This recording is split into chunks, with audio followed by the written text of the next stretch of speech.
कि जब आप 72 सालों में 1950 से लेकर 2023 तक इस 72-73 सालों में जब डॉक्टर बन गए, इंजीनियर बन गए, प्रोफेसर बन गए, मास्टर बन गए, स्टाफ नर्स बन गए, जब ये सब बन गए और आपके पास एक छोटी सी गाड़ी आ गई, छोटा सा मकान बन गया, तो आपके बारे में सुप्रीम कोर्ट की क्या राय है? माननीय सर्वोच्च न्यायालय का फैसला एक आया 22 अप्रैल 2020 को, उसने कह दिया मेरे नौजवान साथियों कि ये समाज धनाढ्य हो गया, अब इनको रिजर्वेशन देने की क्या जरूरत है, सूची में संशोधन किया जाए। ये 22 अप्रैल 2020 का डिसीजन आया है। सेंट्रल गवर्नमेंट, स्टेट गवर्नमेंट को एक आदेश आया कि आप इसको, आपको सलाह दिया जाता है कि इसका संशोधन करो, परिवर्तन करो। आप कहां सोए हैं? ये कॉन्फ्रेंस क्यों हो रहा है? कॉन्फ्रेंस का जो विषय है कि भारत में बौद्ध धर्म के पुनरुत्थान में बाबा साहब अम्बेडकर का योगदान और भारतीय संविधान में वर्णित संवैधानिक अधिकारों का संरक्षण। आपको दो चीजें समझना है, एक तो संवैधानिक जितने अधिकार मिले हैं और संवैधानिक अधिकार जो मिले हैं उसको वो तो बचाना ही है, साथ में आपको नीच, अछूत, अस्पृश्य, दलित बन के जीना नहीं है। उसके लिए आपको बौद्ध बनना है, जैसा कि बाबा साहब अम्बेडकर का राह दिखाया हुआ सपना है। अब बात जो बाबा साहब अम्बेडकर का दिखाया हुआ राह है, इसको समझना है। तो मेरे साथियों, एक बात कहते हुए अब अपने बात को समाप्त करने जा रहा हूं। जितने लोग साथी बात को सुन रहे हैं, आपको राउंड टेबल कॉन्फ्रेंस मालूम होना चाहिए। कुछ न पता चले, खाली कॉन्फ्रेंस में कुछ जानकारी न हो तो कह देना कि कॉन्फ्रेंस में ये चर्चा चल रही थी कि हम लोगों को बाबा साहब अम्बेडकर के अनुसार जाति व्यवस्था खत्म करने के लिए बौद्ध धर्म में दीक्षित होना चाहिए, उसको अपना लेना चाहिए। ये बात तो चल रही है। ज्यादा कुछ समझ में ना आवे, ज्यादा कुछ समझ में ना आवे तो आपको मोटी बात लगे कॉन्फ्रेंस में हुआ क्या। आप जाएंगे घर में, जिसके घर वाले साथ में नहीं है, पूछ लेगी भाई दवे कि वहां क्या बात चल रही थी। हमारे बीच में अनिल पासवान जी बैठे हैं और धन्यवाद। अभी मंच पर मैं अभी आमंत्रित करता हूं। और अभी मैंने धीरे धीरे देखते रहो, चेहरे तो मैं चारों तरफ देख रहा हूं, लेकिन हमने कहा इतना स्मार्ट आदमी तो अनिल जी हो सकते हैं। तो धन्यवाद, जोरदार तालियों से अनिल पासवान जी का जोरदार तालियों से स्वागत। हमारे बड़े अजीज मित्र हैं, मैं बिहार में रह चुका हूं, इसलिए यहाँ बहुत सारे मित्र भी हैं। तो मेरे साथियों, इसका मतलब कि सारे मतलब सभी मतलब कुछ लोग मित्र नहीं, सारे के सारे हमारे मित्र हैं, अजीज हैं, दिल के दिलदार हैं। सबका स्वागत है, अभिनंदन है। मेरे साथियों, कोई पूछे कि कॉन्फ्रेंस में हुआ क्या, तो लंदन की बात तो नहीं बताऊंगा, कर्नाटक की बात तो नहीं बताऊंगा, लेकिन कोई यूपी से आगे क्या बोला था ये बताऊंगा। आप कह देना कि बुद्ध जो धर्म बाबा साहब अम्बेडकर ने दिया था जाति व्यवस्था को समाप्त करने के लिए, उस पर चर्चा किए और बाबा साहब अम्बेडकर ने कहा बौद्ध धर्म, तो आपको कुछ आवे या ना आवे, बाबा साहब अम्बेडकर ने बौद्ध धर्म अपना लिया तो हम लोग ही बौद्धिस्ट हो गए हैं। यही बात को आपको समझाना है समाज के अंदर, काम खत्म।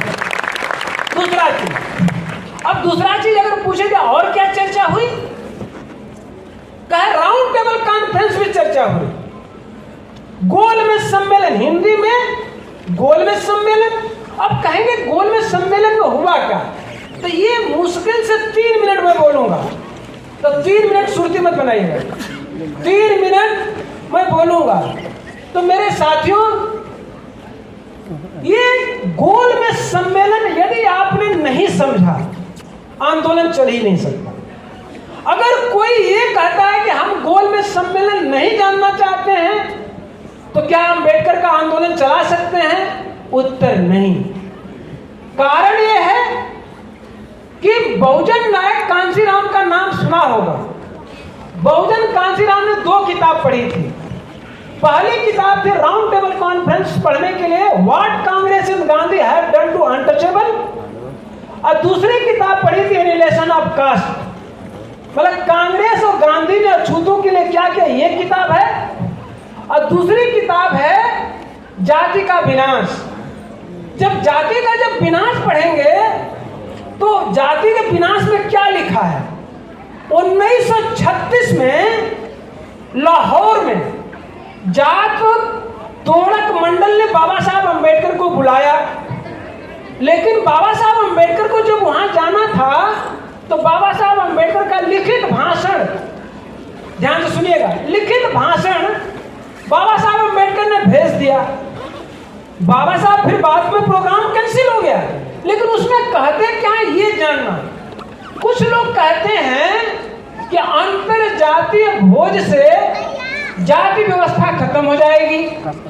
कुछ लोग कहते हैं कि अंतर जाति विवाह से भी जाति व्यवस्था खत्म हो जाएगी। ऐसा नहीं है। अंतर जाति भोज जब तक चलेगा, एक पंक्ति में बैठे रहेंगे तब तक तो लगेगा कि जाति व्यवस्था खत्म। जो वही अपने घर को जाएंगे फिर जाति व्यवस्था अपने अपने साथ चली जाएगी। अंतर जाति विवाह से भी नहीं खत्म होगा। कारण क्यों? कि अंतर जाति विवाह से क्या होगा कि मान लीजिए शेड्यूल कास्ट की लड़की है, उधर ब्राह्मण के लड़के से शादी हो गया, तो ये जो शेड्यूल कास्ट की लड़की है आजीवन शेड्यूल कास्ट रहेगी मरते दम तक। जो उसका बच्चा पैदा होगा वो ब्राह्मण हो जाएगा। अब उल्टा कर लेते हैं, ब्राह्मण की लड़की की शादी अनुसूचित जाति वालों से हो जाती है, तो वो जिंदगी भर वो ब्राह्मण रहेगी, ब्राह्मण की लड़की, और ये जो बच्चा पैदा होंगे वो अनुसूचित जाति के हो जाएंगे। अब कहाँ जाति खत्म हुआ?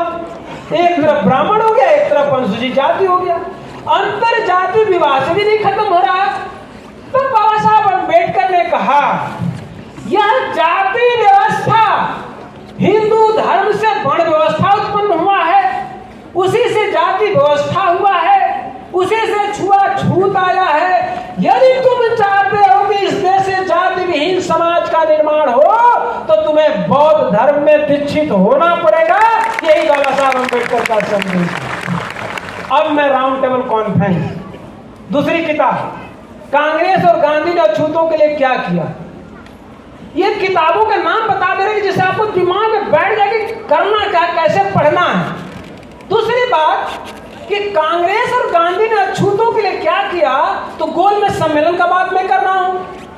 अब संक्षिप्त में जब मैं बोल रहा हूं तो 12 नवंबर 1930 को जब बाबा साहब अंबेडकर गोलमेज सम्मेलन में गए, उससे पहले 1 मिनट की बात आप जान लीजिए।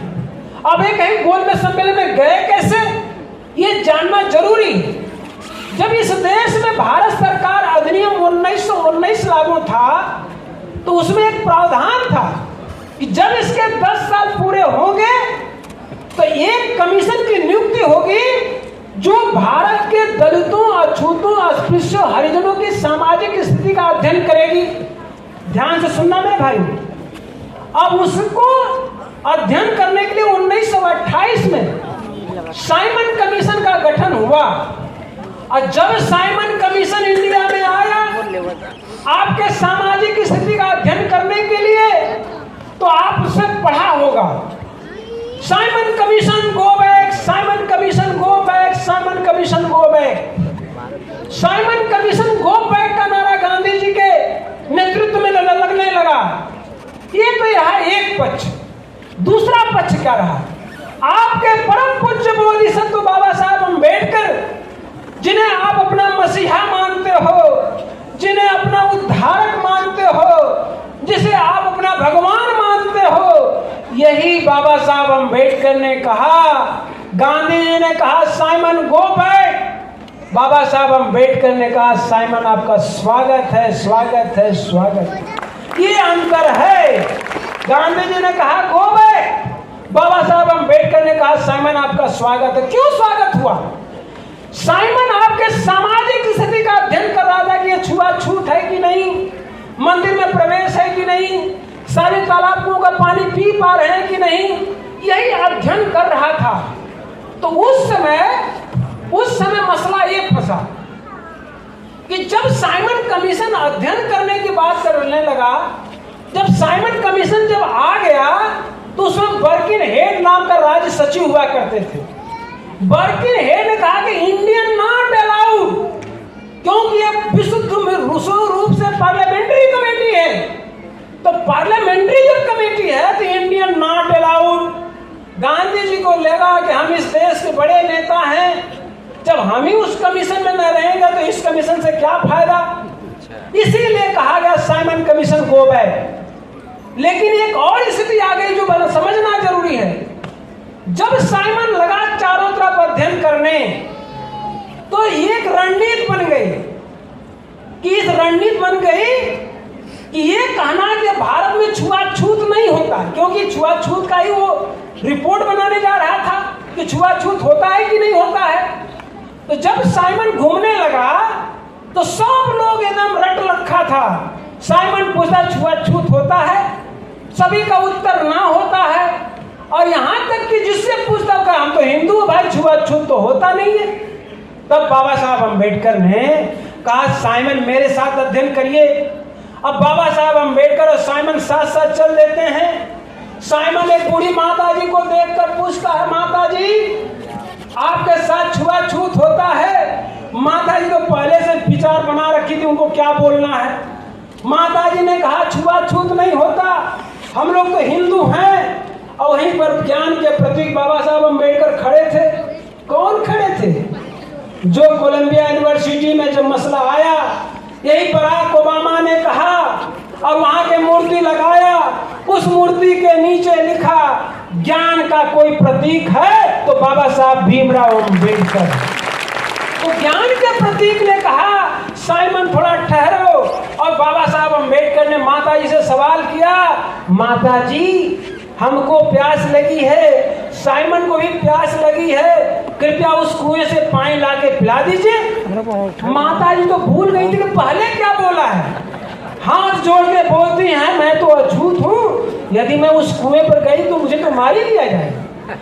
तब बाबा साहब अम्बेडकर कहते हैं पॉइंट शुड बी नोटेड, इस पॉइंट को नोट किया जाए। एक ही सेंटेंस में बाबा साहब अम्बेडकर ने साइमन कमीशन के विरोधियों का मुंह बंद करा दिया। साइमन जब वहां गया रिपोर्ट दिया, उसने कहा भारत में हिंदुओं से अलग सिख तो है ही हैं, ईसाई तो है ही हैं, एंग्लो इंडियन है ही हैं, एक अछूत दलित अस्पृश्य भी है, ये भी हिंदुओं से अलग हैं। इसीलिए बाबा साहब अम्बेडकर को 12 नवंबर 1930 को जाना पड़ा। 2 लोग गए थे, एक बाबा साहब अम्बेडकर गए थे, एक दीवान बहादुर श्रीनिवासन गए थे। जब वहां पर दोनों लोग जाते तो होता क्या है, तो 20 नवंबर 1930 की घटना को याद रखना। मैं बहुत शार्ट में बोल रहा हूँ, बहुत स्पीड में बोल रहा हूँ। तो 20 नवंबर 1930 को बाद घटना क्या घटती है, बाबा साहब अम्बेडकर सवाल करते हैं किससे? रैमसे मेमोरियल से, जो ब्रिटिश प्रधानमंत्री है, उससे पूछते हैं ब्रिटिश सरकार आपके शासनकाल से पहले मुसलमानों का शासनकाल था, क्या हमारा अछूतपन खत्म हुआ? क्या हमें मिलिट्री में नौकरी मिलती थी? क्या हमें पानी पीने का अधिकार था? क्या हमें पुलिस में भी नौकरी मिलती थी? क्या मंदिरों में प्रवेश था? सभी का उत्तर ना है। क्या बाबा साहब ने बोला? सभी का उत्तर ना है। अरे ब्रिटिश सरकार, आपने अपनी शासन सत्ता को इंडिया में चलाने के लिए हम लोगों को अछूत की जिंदगी जीने दिया, हमारी सामाजिक स्थिति परिवर्तन करने पर ध्यान नहीं दिया। हिंदू लोग हमारा हिस्सा हड़पने के लिए, हमारा अधिकार हड़पने के लिए, हमारा रिजर्वेशन हड़पने के लिए, प्रतिनिधित्व हड़पने के लिए, संवैधानिक अधिकार हड़पने के लिए हम लोग को तो हिंदू कहते हैं। हम लोग तो हिंदू नहीं है। केवल इनकी मंशा ये है कि हमको हिंदू कहते रहे, जूता चप्पल से मारते रहे, हमारे अधिकारों को हड़पने का नियत से ये लोग हम लोग को हिंदू कहते हैं। जब ये बाबा साहब अम्बेडकर ने बोला, तब बाबा साहब अम्बेडकर ने एक बात कहा, ब्रिटिश सरकार आपने भारत में हमारी सामाजिक स्थिति को ज्यों का त्यों बनाए रखा, ज्यों का त्यों, जैसे हालात पहले थी वही हालात बनाए रखा। और हमारी सामाजिक स्थिति कैसे बनाए रखा? जैसे कि चाइना का दर्जी। एक कहानी सुनिए, बाबा साहब अम्बेडकर ने कहानी कहा है, ये हमारी कहानी नहीं। बाबा साहब अम्बेडकर कहते हैं कि चाइना का दर्जी था। बड़ा इंटरेस्टिंग है कि हमारी सामाजिक स्थिति को भारत में ज्यों का त्यों रखा जैसे कि चाइना का दर्जी। तो चाइना की दर्जी की कहानी क्या है? एक चाइना का दर्जी था, उसे कोट बनाने के लिए नया कपड़ा दिया गया और नाप के लिए उसे पुरानी कोट दी गई। और चाइना का दर्जी महा स्मार्ट, पुरानी कोट का नाप लिया और नाप लेकर के नए कपड़े का कट किया और नई कोट बना दिया।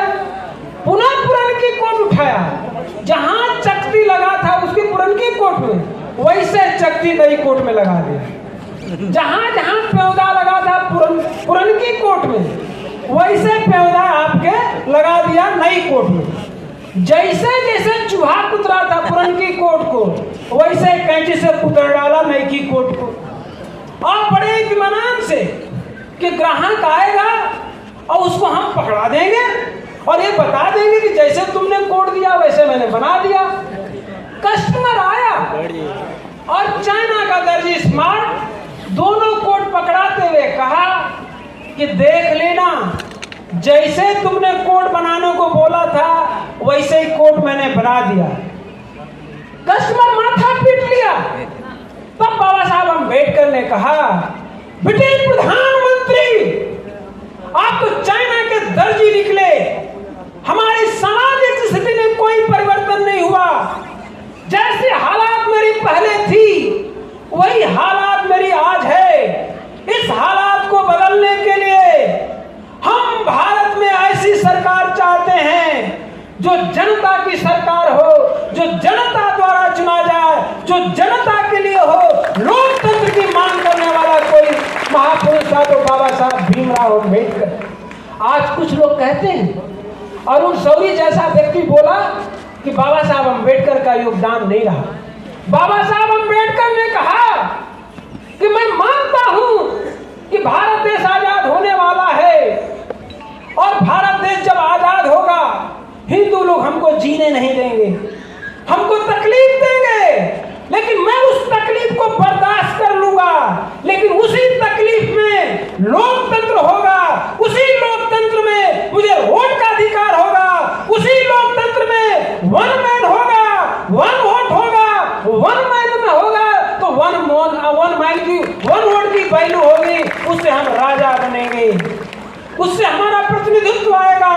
इस देश में लोकतंत्र की बहाली के लिए वास्तव में किसी ने कलम से डिमांड किया, दिमाग से डिमांड किया। अब पूरे जनता ने अपने दुखों की परवाह न करते हुए समाज में अधिकार के लिए अपनी बात को तथ्यात्मक ढंग से कोई रखा तो बाबा साहब भीमराव अम्बेडकर। यही सच्चाई है। अगर आप राउंड टेबल कॉन्फ्रेंस नहीं पढ़ेंगे तो मुंह उठाए लोग, कुछ लोग बोल देंगे अरे तुम्हारे बाबा साहब अम्बेडकर तो तुम्हारे लिए किए, तुम्हारे लिए किए हैं। जरा सोचना, अभी एक आईएएस हो जाए, एक आईपीएस हो जाए, एक बड़ा अधिकारी हो जाए और आपके गली मोहल्ले में दबे कुचले व्यक्ति को ना पूछे तो आप कैसा बोलोगे? कैसा बोलोगे? आज एमए, एमएससी, पीएचडी करने के बाद, छोटी नौकरी बड़ी नौकरी मिलने के बाद, बड़ा बिजनेस होने के बाद गरीबों से मुंह चुरा लेते हैं, अनपढ़ों से मुंह चुरा लेते हैं लोग, जो हमारा रिक्शा चलाता है उससे मुंह चुरा लेते हैं लोग, जो टोकरी ढो रहा है, ईंटा मट्टी ढो रहा है उसको अपने फंक्शन में नहीं बुलाते लोग। अरे बाबा साहब अम्बेडकर का धन्यवाद दो, उन्होंने कहा मैं नौकरी नहीं करूंगा, यदि मैंने नौकरी किया तो सरकार का मजदूर बन जाऊंगा, मैं मजदूर बनूंगा नहीं लेकिन अपने लोगों को हुक्मरान बनाऊंगा, अधिकार संपन्न कराऊंगा। ये बाबा साहब अम्बेडकर का त्याग तपस्या है, ये है सारी चीजें। अब बाबा साहब अम्बेडकर कहते हैं कि भारत में जैसे मुसलमानों को पृथक निर्वाचन का अधिकार मिल रहा है, जैसे सिखों को मिल रहा है, जैसे ईसाइयों को मिल रहा है, जैसे एंग्लो इंडियन को मिल रहा है, उसी तरह से हम लोगों को मिलना चाहिए। क्योंकि जिस तरह से हिंदुओं से अलग मुसलमानों का आपके मुसलमानों का अस्तित्व है, जिस तरह से सिखों का है, जिस तरह से ईसाइयों का है, जिस तरह से एंग्लो इंडियन का है, मुसलमानों से अलग हैं, उसी तरह से हम लोग भी हिंदुओं से अलग हैं। क्या मैंने बात बोला? जैसे मुसलमान है हिंदुओं से अलग, जैसे सिख है हिंदुओं से अलग, उसी तरह से हम लोग अस्पृश्य, अछूत, दलित, अवर्ण हिंदू भी अलग हैं। हम लोग को उसमें क्या बोला गया? Non conformist Hindu. हिंदू तो कहे जाते लेकिन हिंदू नहीं है। अब ये जब बाबा साहब अम्बेडकर कहकर चले आए, फिर मजेदार घटना होती है। 1931 में गांधी जी ने, अब गांधी जी परेशान, अभी तो इनको अछूत, अस्पृश्य, दलित कहते थे, लेकिन बाबा साहब अम्बेडकर कहते हैं कि तो हिंदू ही नहीं, एक नई परिभाषा हो गई। लेकिन इसको दूर करने के लिए गांधी जी गए। ये लास्ट वाली बात चल रही है। गांधी जी गए सितंबर 1931 में, जाते ही कहते हैं कि डॉक्टर भीमराव अंबेडकर तो अछूतों के नेता ही नहीं। अब एक मसला ये हो गया कि न रही बांस में बाजेगी बांसुरी, ना अंबेडकर नेता रहेंगे, ना अंबेडकर की बात सुनी जाएगी। और इन्होंने कहा कि अछूतों के नेता तो हम हैं, अंबेडकर तो गलती से आ गए हैं। तो बाबा साहब अम्बेडकर ने जवाब क्या दिया? हर चीज का जवाब है। बाबा साहब अम्बेडकर ने कहा कि अल्मोड़ा से तार आया है, जिसमें उत्तराखंड में है। अल्मोड़ा से तार गया था, उसमें लिखा हुआ था कि हम लोगों को पता चला है कि हमारे बाबा साहब अम्बेडकर का विरोध गांधी जी इंडिया में तो करते ही थे, लंदन में भी हो रहा है। तब बाबा साहब अम्बेडकर, वो लोग लिखता है, ब्रिटिश सरकार को संबोधित पत्र था, कहता है कि हमारे नेता गांधी नहीं है, हमारे पूरे भारतवर्ष के अछूतों के नेता बाबा साहब अम्बेडकर हैं। इस बात को कहते हैं। और आपके ब्रिटिश प्रधानमंत्री ने वो समझ गया कि गांधी झूठे हैं और बाबा साहब भीमराव अम्बेडकर अछूतों के सच्चे नेता हैं। ये क्वेश्चन हल हो गया। अब दूसरा सवाल खड़ा है। गांधी जी ने कहा कि लेकिन भारत के अछूत, अस्पृश्य, दलित, मैं मानता हूं कि इनके साथ अमानवीय व्यवहार होता है, लेकिन ये हिंदुओं की आंतरिक समस्या है। ये हिंदुओं की आंतरिक समस्या है। ये क्या बांट रहे हैं? क्या बांट रहे हैं आप? क्या कुछ बांट रहे हैं? हाँ? कुछ बांट रहे हैं? अच्छा, तो मेरे साथियों, वो कहते हैं कि ये हिंदू, जो बाबा साहब अम्बेडकर कहते हैं ये हिंदू हैं, तो बाबा साहब अम्बेडकर कहते हैं कि हम हिंदू नहीं हैं। हम जब हिंदू नहीं हैं तो इसका तर्क क्या देते हैं? तो कहते हैं गांधी जी किस आधार पर कहते हैं कि हम हिंदू हैं? जरा सोचना, बहुत टेक्निकल चीज है। कहते हैं इसीलिए ना कि वो भी हनुमान की पूजा करते हैं, हम भी करते हैं। वो भी गणेश की पूजा करते हैं, हम भी करते हैं। वो भी सरस्वती की पूजा करते हैं, हम भी करते हैं। लेकिन इसका मतलब हुआ कि हम लोग समान धर्मी हैं। और समान धर्मी किसे कहा जाता है? कि जब कोई वर्ग विशेष अपना धार्मिक कृत्य करता है और दूसरा वर्ग जो प्रतिभाग करता है, तो प्रतिभाग करने वाले को समान धर्मी कहा जाता है। इसी बात पर कि हम लोग समान धर्मी, ठीक है, हम लोग भी पूजा पाठ कर लेते हैं, तो हम लोगों को समान धर्मी माना गया। गांधी जी इस बात से नाराज होकर के इंडिया वापस आते समय रोम में उन्होंने डिक्लेयर किया कि रैमसन मेघवाल जी सबको अधिकार दे देना, मुसलमानों को, सिखों को देना, लेकिन अछूतों को तो मत देना। ये जो हम लोग को शिक्षा, नौकरी और राजनीति में आरक्षण मिला है, इनको मत देना, सबको दे देना। तो बाबा साहब अम्बेडकर किस बात से वो सहमत हो गए? ब्रिटिश सरकार की अछूत अस्पृश्य हिंदुओं से अलग है। तो रोम में जब डिक्लेयर किए कि हम जाएंगे इंडिया में आमरण अनशन करेंगे, आज वही इंडिया में आते गिरफ्तार कर लिए गए। अब मेरी बात आप समझिएगा, एक और उसमें आता है।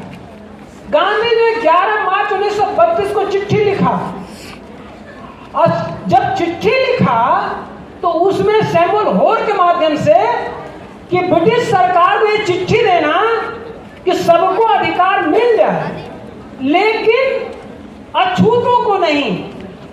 लेकिन वहां से भी चिट्ठी आई 11 अप्रैल 1932 को। 11 अप्रैल 1932 में तो आई तो ब्रिटिश प्रधानमंत्री ने लिखा कि लोथियन कमेटी का गठन हो गया है, लोथियन कमेटी की रिपोर्ट आने दीजिए, इसके बाद विचार किया जाएगा। बड़ी इंटरेस्टिंग बात ये रही कि लोथियन जब कमेटी, हमारा ये देखने के भारत में कितने अछूत अस्पृश्य हैं, कितनी संख्या है, तो ये संख्या छिपाया गया। क्यों छिपाया गया? क्योंकि ये जब थोड़ी संख्या में बताया जाएगा तो इग्नोरेबल हो जाएंगे, इनको अधिकार नहीं मिलेगा। लेकिन बाबा साहब अम्बेडकर ने पूरा डाटा जब इकट्ठा किया, और डाटा इकट्ठा करने के बाद हम लोगों की 8 करोड़ आबादी आई। कितनी आई? 8 करोड़। तब बाबा साहब के जब ये लोथियन कमेटी की रिपोर्ट गई, और लोथियन कमेटी की जब रिपोर्ट गई, तब ब्रिटिश सरकार ने कहा कि जिस मुल्क में, जिस देश में 8 करोड़ की आबादी रहती है और मानवता से वंचित है, गांधी जी की परवाह न करते हुए 17 अगस्त 1932 को हम लोगों को हिंदुओं से अलग मानते हुए, जैसे मुसलमानों का अधिकार मिला, जैसे सिखों को मिला, उसी तरह से हम लोगों को पृथक निर्वाचन कम्युनल अवार्ड की घोषणा हुई, और वहीं से हम लोगों को रिजर्वेशन की उत्पत्ति होती है। हम लोग नारा देते हैं ना, आरक्षण कोई भीख नहीं, ये अधिकार हमारा है। तो अधिकार आपको मिला कहां से? 17 अगस्त 1932 को लंदन से मिला है। अगर कोई क्रेडिट लेता हो इंडिया के अंदर, गांधी जी यदि लेते हैं क्रेडिट कि आरक्षण हमने दिलाया, तो ये ऐतिहासिक भूल है। जरा सोचना, जब लंदन से हम लोग को अधिकार मिल गया था, शिक्षा का, नौकरी का, राजनीति का, उसको छीनने के लिए गांधी जी ने चिट्ठी लिखा 18 अगस्त 1932 को। उन्होंने कहा ब्रिटिश सरकार इसे वापस ले लो, इस अधिकार को वापस ले लीजिए, नहीं तो आमरण अनशन करके मर जाऊंगा। तो ब्रिटिश सरकार की पुनः चिट्ठी आती है 8 सितंबर 1932 को। ब्रिटिश सरकार कहता है कि आदरणीय गांधी जी, हम इसमें संशोधन परिवर्तन नहीं कर सकते। यदि कोई संशोधन परिवर्तन कर सकता है, इसे कोई वापस ले सकता है, तो वह बाबा साहब भीमराव अम्बेडकर हैं। जब इस बात को जब उन्हें ब्रिटिश प्रधानमंत्री ने 8 सितंबर 1932 को कहा, तब लाचार बेबस होकर के आदरणीय गांधी जी हम लोगों का कम्युनल अवार्ड छीनने के लिए आमरण अनशन किया 20 सितंबर को। 24 सितंबर 1932 को जब पूना पैक्ट हुआ, अब पूना पैक्ट हुआ तो इस पर भी बड़ा कंफ्यूजन है लोगों को। पूना पैक्ट में हम लोग को अधिकार मिला नहीं, जो पृथक निर्वाचन का अधिकार था कि दलित कैंडिडेट हो गया, दलित ही वोटर वो छिना गया, उसके जगह संयुक्त निर्वाचन आ गया कि दलित कैंडिडेट तो होगा लेकिन वोट सभी लोग देंगे। तो मेरे साथियों, आरक्षण कोई भीख नहीं, यह गोलमेज सम्मेलन का वादा है। अब क्या नारा लगाएंगे?